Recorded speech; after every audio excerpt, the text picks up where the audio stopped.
Dive into English. Exploring the functions of noun clauses. Hello learners. Welcome back to our English language learning series.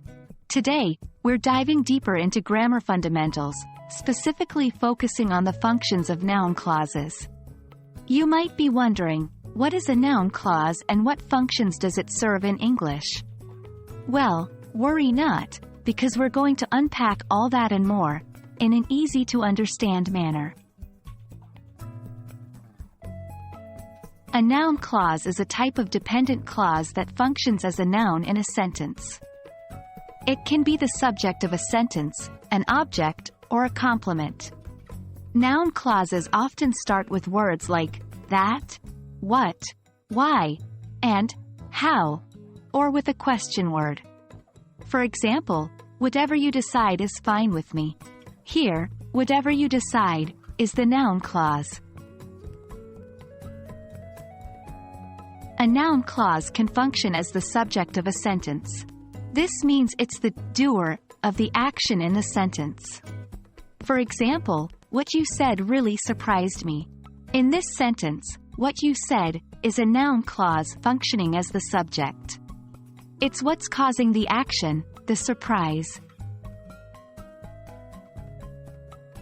Noun clauses can also function as the object of a sentence. This means they are the receiver of the action. Let's take this sentence as an example. I don't know why she was late. Here, why she was late is a noun clause acting as the object of the sentence. It's the thing being known, or in this case, not known. Finally, noun clauses can function as complements. A complement is a word, phrase, or clause that's necessary to complete the meaning of a given expression. For instance, my biggest fear is that I will fail. In this sentence, that I will fail is a noun clause acting as a complement. It completes the sentence and provides additional information about my biggest fear.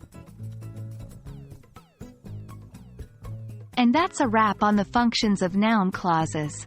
These clauses are incredibly useful and versatile in English, enabling us to express complex ideas and information in a compact form. Remember, they can act as subjects, objects, and complements.